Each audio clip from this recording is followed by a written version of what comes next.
Welcome to our channel. నేను మీ తేజ. రేవంత్ రెడ్డి గారి ప్రభుత్వం ఒక మంచి నిర్ణయం తీసుకుంది ట్రాన్స్జెండర్స్ పట్ల. సో రీసెంట్ గా మనందరికీ తెలుసు, ట్రాఫిక్ కానిస్టేబుల్స్ గా వీళ్ళందరూ కూడా పనిచేస్తారు. ప్రస్తుతం మనతో పాటు మాట్లాడడానికి మహాలక్ష్మి గారు ఉన్నారు. ఆమె ఇప్పుడు ప్రస్తుతం ట్రాఫిక్ కానిస్టేబుల్ గా అమీర్పేటలో ఆమె విధులు నిర్వహిస్తున్నారు. సరే, పూర్తి విషయాలన్నీ కూడా మనం మాట్లాడే ప్రయత్నం చేద్దాం. నమస్తే మహాలక్ష్మి గారు. నమస్తే sir. First of all congratulations. Thank you so much sir. So ఎలా అనిపిస్తుంది యూనిఫామ్ వేసుకుని డ్యూటీ చేస్తుంటే? చాలా బాగా అనిపిస్తుంది సార్. సో ఎలా వచ్చింది ఇది? మీకు మిమ్మల్ని వాళ్ళు అప్రోచ్ అయ్యారా, లేదంటే మీరు అప్లికేషన్ ఏదైనా పెట్టుకున్నారా? మాకు వాళ్ళు అప్రోచ్ చేశారు, దాని తర్వాత అప్లికేషన్ పెట్టుకోమని చెప్పారు. నేను ఆ రోజు మన అలియాబాద్ కి కొద్దిగా షాపింగ్ చేయడానికి వెళ్ళాను. అయితే మాకు 5:30కి తెలిసింది. 5:30కి తెలిసే వెంటనే షామీర్పేట దగ్గర వచ్చి ఫామ్ తీసుకొని ఫిల్అప్ చేసేసి మా జాస్మిన్ మేడంకి పంపించాము. మా మేడం ఏమో సార్ వాళ్ళకి పంపించింది. ఇంకా తెల్లారే ఈవెంట్ కి వచ్చాము, ఈవెంట్ చేసుకున్నాము. దాని తర్వాత డైరెక్ట్ గా ఇక్కడ పోస్టింగ్ ఇచ్చారు. ఈవెంట్ అంటే ఏమేమి అక్కడ గేమ్స్ అట్లా అయినా పెట్టిరా? పెట్టారు. 800 meters and 100 meters long jump, shot put. So మీరు దేంట్లో పాస్ అయ్యారు? నేను అన్నిట్లో పాస్ అయ్యాను, అన్నిట్లో ఫస్ట్ వచ్చాను నేనైతే. సో ఎలా అనిపిస్తుంది గవర్నమెంట్ ఆఫీసర్ ఇప్పుడు మీరు?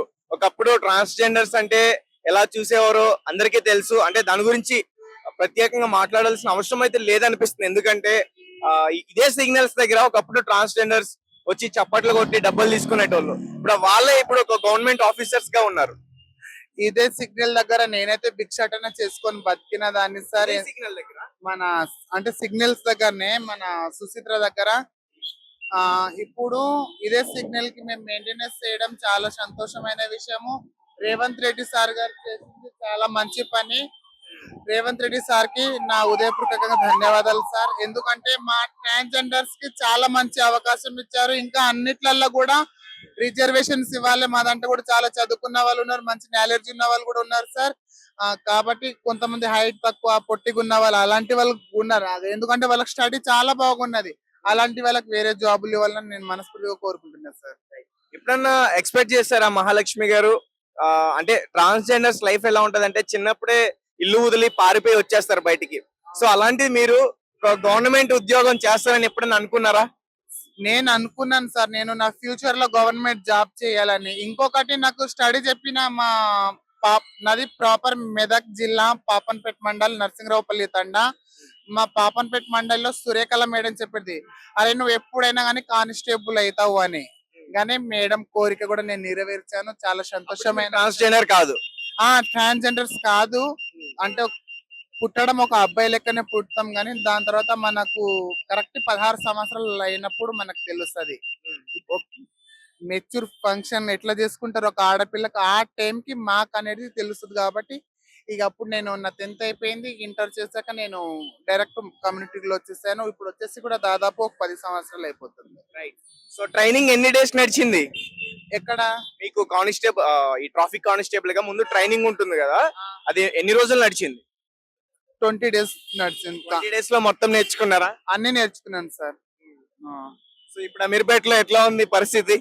ఇది మైత్రివనం జంక్షన్ సార్, ఇది అమీర్పేట కాదు సార్. ఓకే. సో ఇక్కడ ఎట్లా ఉంది? ఎక్కువగా చాలా మంది వస్తారు ఇక్కడ. చాలా మంది వస్తున్నారు సార్. చాలా మంది, అందరికి మేము మెయింటెనెన్స్ చేయడం కూడా చాలా సంతోషమైన విషయం సార్. ఎవరైనా మాట్లాడారా ఇప్పటి వరకు మీరు మంచి అవకాశం వచ్చిందని? అంటే ప్రయాణికులు ఎవరైనా? చాలా మంది మాట్లాడారు. నార్మల్ గా రోడ్ల మీద పోయే వాళ్ళు కూడా చాలా మంది ఉన్నారు. మంచి పోస్టింగ్ వచ్చారు, మంచిగా జాబులు చేసుకోండి, అందరు హ్యాపీగా ఉండండి అని చాలా మంది చెప్పారు సార్. సో ఫ్యామిలీ నుంచి రెస్పాన్స్ ఎలా ఉంది?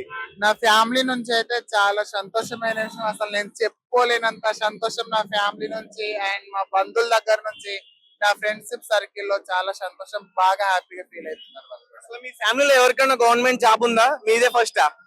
మా ఫ్యామిలీలో అంటే ఎవరికి గవర్నమెంట్ జాబ్ లేదు సార్. నాకే చలాన్లు వేయటం, అలాగే సిగ్నల్స్ బ్రేక్ చేస్తాం, సిగ్నల్ పడకుండా వెళ్ళిపోయే వాళ్ళు ఫోటోలు తీయడం, ఇట్లాంటివన్నీ కూడా చేస్తా ఉంటారు. సో హెల్మెట్ పెట్టుకోపోతే అట్లా.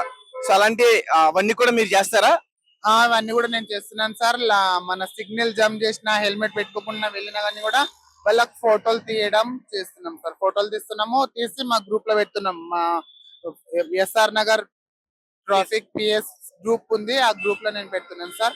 అందులో సార్ వాళ్ళు ఫైన్ వేస్తారు. అందులో ఇంకా మాకు సార్ వాళ్ళు కూడా మా పిఎస్ నుంచి చాలా రిసీవ్ చేసుకుని మంచిగా చాలా రెస్పెక్ట్ ఉంది. మా సార్ వాళ్ళు కూడా మాకు బాగా చెప్తున్నారు. మార్నింగ్ 7:40కి మాకు రోల్ కాల్ ఉంటది. రోల్ కాల్ అయిపోయినాక డైరెక్ట్ మేము ఇడికి వచ్చేసి ఒక పిక్ తీసి గ్రూప్ లో పెట్టేసి డ్యూటీకి అటెండ్ అయినట్టు సార్. సో ప్రయాణికులు ఎవరైనా ఇబ్బంది పెడితే ఏం చేస్తారు? ప్రయాణికులు ఇప్పటికైతే ఎవరు ఇబ్బంది పెట్టట్లేదు సార్. పెట్టిస్తున్నారు. రెస్పెక్ట్ ఇస్తున్నారు. చాలా సంతోషమైన విషయం sir. Okay, CM Revanth Reddy sir గారికి చాలా ధన్యవాదాలు సార్. మహాలక్ష్మి ఆన్ డ్యూటీయా? అవును సార్. సో ఫైనల్ గా ఒక విషయం చెప్పండి.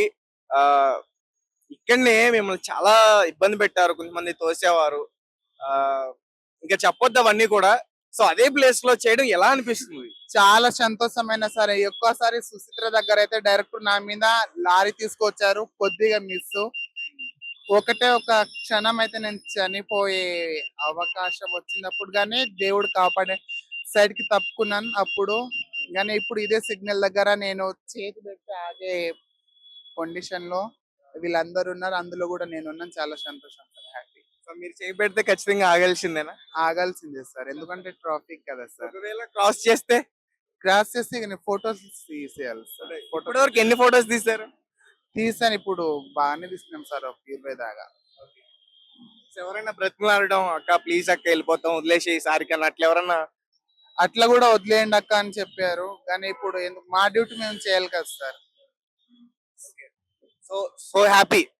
So full happy sir. ఇక్కడ మాకు సిగ్నల్ దగ్గర నేనైతే నా లైఫ్ లో అనుకోలేదు ఇట్లా ట్రాన్స్జెండర్స్ లో రాగానే మాకు ఇట్లా గవర్నమెంట్ జాబ్ వస్తుందని నేను ఎప్పుడు అనుకోలేదు. కానీ సీఎం రేవంత్ రెడ్డి సార్, కాంగ్రెస్ ప్రభుత్వం రాగానే మాకు చాలా మంచి అవకాశం ఇచ్చారు. చాలా సంతోషమైన విషయం sir. Okay okay right. Okay, మీరు మీ డ్యూటీ నిర్వహించండి. Sorry for the disturbance. Thank you so much. ఏం డిస్టర్బెన్స్ లేదు సార్, ఇప్పుడు మీరు వస్తారు. Okay sir, thank you. Madam నమస్తే. నమస్తే అండి. సో ఎలా అనిపిస్తుంది ఇక్కడ ట్రాఫిక్ కానిస్టేబుల్ గా ఉద్యోగం చేస్తున్నారు? సో ట్రాఫిక్ అసిస్టెంట్ గా మాకు ఉద్యోగాలు ఇచ్చారు గవర్నమెంట్ తరపున, మన కాంగ్రెస్ ప్రభుత్వం తరపున, మన మన తెలంగాణ ముఖ్యమంత్రి యనుమల రేవంత్ రెడ్డి సార్ గారికి చాలా థ్యాంక్స్ చెప్పుకుంటున్నాను సార్ ఈ సందర్భంగా. Thank you so much Revanth Reddy sir, మాకు ఈ డిపార్ట్మెంట్ లో ఉద్యోగం ఇచ్చినందుకు, ట్రాఫిక్ డిపార్ట్మెంట్ లో. ఎప్పుడైనా అనుకున్నారా నేను అసలు ఒక గవర్నమెంట్ ఉద్యోగంలో ఉంటాను, ఒక కానిస్టేబుల్ గా ఉంటాను, ఒక ట్రాఫిక్ కానిస్టేబుల్ గాని? సార్ నేను మా ఇంట్లో నుంచి బయటకు వెళ్ళిపోయి వచ్చేసి నేను మా కమ్యూనిటీలో కలిసిన తర్వాత మాకంటూ ఒక ఉద్యోగాలు ఇస్తారు అని నేను కలలో కూడా అనుకోలేదు. కానీ ఇప్పుడు ఈ సందర్భంగా మాకంటూ ఉపాధి అవకాశాలు ఇచ్చిర్రు అని తెలిసిన వెంబడే, అమ్మో నా చదువు, నేను చదువుకున్న చదువు వేస్ట్ అవ్వద్దు, నాకు ఎలాగో ఒక రకంగా వినియోగించుకోవాలి అని చెప్పేసి ఈ సువర్ణ అవకాశాన్ని నేను యూజ్ చేసుకున్నా. మాకంటూ మంచిగా ఈవెంట్స్ కండక్ట్ చేసిర్రు. ఈవెంట్స్ లో మంచిగా సెలెక్ట్ అయినాము. మంచిగా ఇలాంటి ట్రాఫిక్ విధుల్లో మమ్మల్ని నియమించిర్రు. మేము ఇప్పుడు ప్రస్తుతానికి డ్యూటీ చేసుకుంటాం సార్. చాలా ప్రౌడ్ గా ఉంది ఈ మూమెంట్ మాకు. అంటే ట్రాన్స్జెండర్స్ చిన్నప్పుడు ఏంటంటే ఇంట్లో నుంచి పారిపోయిన వాళ్ళు ఎక్కువగా ఉంటారు, చాలా మంది కూడా. మీ మీ లైఫ్ ఎట్లా ఉంది? సార్ నా లైఫ్ లో కూడా నేను అందరు ట్రాన్స్జెండర్స్ లాగానే, అందరు ట్రాన్స్ ఉమెన్స్ లాగానే నేను కూడా చాలా కష్టాలు పడ్డాను సార్. చాలా కష్టాలు పడ్డా. అంటే ఏంటి కష్టాలంటే ఎట్లా? కష్టాలు పడ్డాను. ఓపెనింగ్స్ కి వెళ్ళినాము, కలెక్షన్ కి వెళ్ళినాము. అందరూ చీత్కారాలే ఉంటాయి కదా మాకు సమాజంలో. ఒక చిన్న చూపు అనేది ఎప్పటికీ ఉంటది కదా. సో అలాంటి చిన్న చూపు నుంచి ఇప్పుడు పలానా ప్రభుత్వ ఉద్యోగం చేస్తున్నా కాబట్టి, ఇలాంటి ప్రభుత్వంలో ఒక ప్రభుత్వ ఎంప్లాయీ గా కొంచెం ప్రౌడ్ గా ఉంది సార్. నాకు చాలా హ్యాపీగా కూడా ఉంది. యూనిఫామ్ వేసుకున్నప్పుడు ఏమనిపిస్తుంది? సో ఇది ఒక respectful uniform, at the same time అంత బాధ్యత కూడా ఉంటది కదా మా మీద. సో ఆ బాధ్యత కూడా మేము మంచిగా నిర్వర్తిస్తాము. సో ఎన్ని రోజులు ట్రైనింగ్ నడిచింది మీకు? ట్రైనింగ్ లో ఏమేమి విషయాలు నేర్పించారు? సార్ మాకు ట్రైనింగ్ ఒక 3 వీక్స్ నడిచింది. మాకు బేసిక్ గా ఎట్లా ఉండాలి, ట్రాఫిక్ లో ఎట్లా డ్యూటీస్ చేయాలి, ఎవరితో ఎట్లా బిహేవ్ చేయాలి అని చెప్పేసి మెయిన్ థింగ్స్ నేర్పించారు. సో మెయిన్ గా ఎట్లా ఉండాలని చెప్పేసి నేర్పించి పంపించారు సార్. సో మొత్తం ఎంత మందికి ఇచ్చారండి మన హైదరాబాద్ లో? సార్ హైదరాబాద్ లో చాలా మంది వచ్చారు ట్రైనింగ్ సెలక్షన్స్ అప్పుడు. బట్ కొంతమందిని హైట్ వల్ల, కొంతమంది ఫిజికల్లీ ఫిట్నెస్ ఉన్న వాళ్ళు మాత్రమే తీసుకున్నారా? ఫిజికల్లీ ఫిట్నెస్ పెట్టారు, కొన్ని ఎలిజిబుల్ టెస్ట్లు పెట్టారు. అందులో హైట్ లేని టెస్ట్ ఉందా? రిటర్న్ టెస్ట్ కూడా పెట్టారు సార్. మాకు పెట్టారు. అంటే మాకు రిటర్న్ టెస్ట్ అంటే నార్మల్ గా అట్లా పెట్టలేదు. నార్మల్ గా మాకు చెప్పిన దాంట్లోనే దానికి సంబంధించే ట్రాఫిక్ దానికి సంబంధించే పెట్టాలి. సో ఇదే సిగ్నల్స్ దగ్గర ట్రాన్స్జెండర్స్ చప్పట్లు కొట్టి డబ్బులు కలెక్ట్ చేసుకుని వాళ్ళ ఆహారం కోసం ఉపయోగించుకునే వాళ్ళు. సో ఇప్పుడు అదే సిగ్నల్స్ దగ్గర మీరు ఇలా ఒక గవర్నమెంట్ ఉద్యోగం చేస్తున్నారు.